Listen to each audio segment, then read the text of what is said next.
Collectivism on an international level is essentially known as globalism, which is often promoted as a framework for unity and sustainability.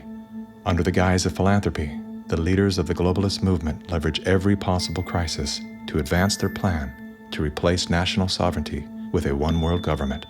We are confronted with so many crises simultaneously. What does it need to master the future? It is the globalists who are behind the destructive new methods of control, like ESG, the acronym for Environmental, Social, Governance. Similar to China's social credit score, ESG is a ranking system that tracks a company or country's carbon footprint, as well as its commitment to diversity and inclusion. A low ESG score can lead to severe consequences, including reputational damage, legal and regulatory actions, and loss of investors and bank credit lines. Within the last decade, numerous nations and thousands of major brands have been coerced to adapt to the ESG program, and today, many of them are paying the price.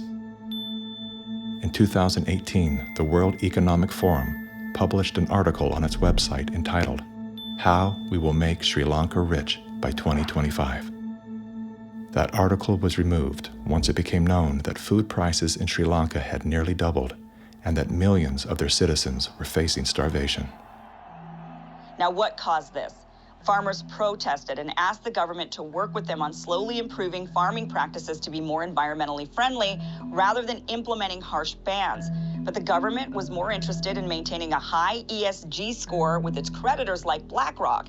As a result, food production dropped drastically, with farmers expecting crop losses of 85%. The country had to begin spending money on importing food when it was previously self-sufficient.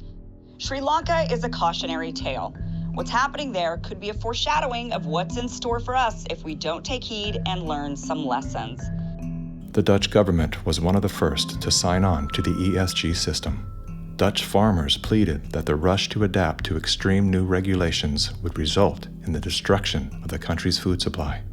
The Netherlands is the second largest agriculture exporter in the world, earning the title of the tiny country that feeds the world. A collapse of their system could trigger a global food crisis. Yet, the Netherlands Prime Minister continued to persecute Dutch farmers until they were forced to revolt. Where do you find still such a prime minister in the world? You find it in the Netherlands, and it's Mark Rutte. And remember, too, the Netherlands is the pilot program of the World Food Hubs, and the World Economic Forum has assigned to the Netherlands what they call this Global Secretariat, using ironically a communist term for it. Klaus Schwab's golden pin-up boy, Prime Minister Mark Rutte, is busy fulfilling the agenda of the World Economic Forum's Great Reset by turfing farmers off their own land. Perhaps the most important lesson I've learned in my years as Prime Minister of one of the world's most outward-looking trading countries is that national interests are often best served by international cooperation. Schwab has sold this idea because they're up against the wall. Okay, you have all these governments that are basically broke. So what will happen is if they defaulted, then all the people have lost their pensions, they've counted on it, and they're going to be storming their palaces with pitchforks. Schwab has sold the idea that, well, we go towards Marxism and you can still retain power. None of these net zero climate schemes work without massively disrupting or even destroying the lives of the little people. If you think about what created wealthy people wealthy throughout the many years of our human history, was the ownership of land. And you have governments right now that are looking to take ownership of real estate, and it's happening everywhere. And you have this movement of individuals kind of going like, hey, like people should never profit off of real estate. And unfortunately, that ideology is what the government is using to take control. If we look at data from 2001 to 2015, there is a slow and steady trend towards more corporations owning single-family homes, apartments, office spaces, and less individuals actually owning real estate. Blackstone Group actually recently raised a record of $50 billion to take homes from American families. During the pandemic, when all people were ordered to lock down indoors, Why did governments around the world make exceptions for mass protests? We've all heard the term fire sale. In this case, it's not a metaphor. When a community is damaged by protests, the value of local properties plummet. Investors then gobble up the devalued real estate for pennies on the dollar.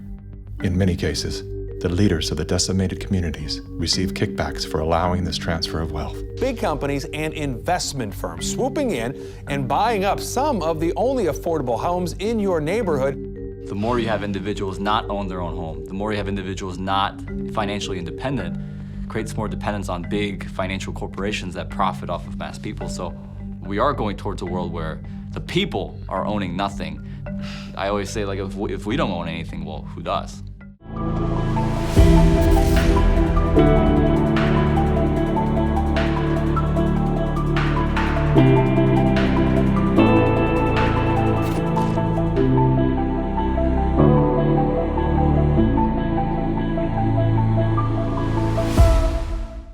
So Jim Rickards has just recorded a video that's not available to anyone in the public, and he's going to be talking about how this upcoming recession is going to be fast, it's going to be bloody, it's going to be nasty. But at the same time, he's going to show you how you can position yourself to profit from all of this chaos.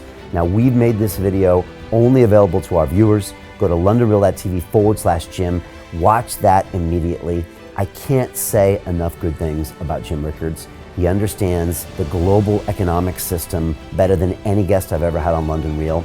His predictions are almost uncannily true, and you can learn how to profit from his vision, from his expertise, and his understanding of economics. So go to londonreal.tv/Jim or click the link below. It's an excellent, excellent look on what's going to happen in the future and how you can position yourself to profit from that. Jim is one of the best in the business, one of my favorite guests on London Real, and he's very, very good at predicting the future and showing us all to profit from it. So click the link, and I hope you enjoy. The greedy bankers are about to do it again. In 2008, they crashed our financial system and nearly bankrupted the entire global economy. Then they received trillions of dollars in government bailouts. And after, they demanded fat bonuses paid for by you, the taxpayer. It turns out the banks haven't just been screwing the American taxpayers, they're also screwing over their investors. Turns out the banking industry is the worst place you could put your money, despite enormous taxpayer bailouts. Now the bankers are back to take away your financial freedom. They lie and tell you that cryptocurrency isn't safe. They try to make it illegal for you to choose how to invest your hard-earned money. They lie and say cryptocurrency is used by money launderers and criminals. But look at the record. It's the banks themselves that launder hundreds of billions of dollars every year to the biggest criminal operations in the world.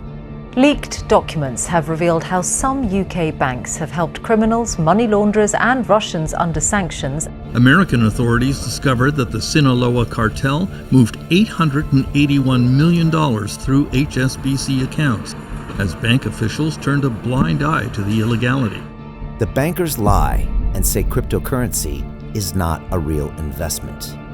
Meanwhile, the smartest CEOs in the world are buying billions and billions of it. The truth is that banks lie about cryptocurrency because it makes them scared. The banks take $9 trillion per year of your hard-earned money, and they are worried that they will finally be exposed. They're scared because crypto means they can no longer control your money, which means they can no longer control you. They are scared because you might actually understand your money and intelligently decide what to do with it. Now is the time for us to come together, fight back, and take control. It's time to educate ourselves, our families, and our communities. Because financial education means financial freedom. We know that cryptocurrencies will help us build the new decentralized financial system of the future. A banking system that is of the people, by the people, and for the people. A banking system where access to finance is a fundamental human right. A banking system that is free and fair and welcomes all humans on this earth. The DeFi revolution is happening. We, the people, can no longer be fooled. We choose to take control of our finances. We choose to take control of our freedom. We choose to take control of our future. Join us, and let's take back our financial freedom forever.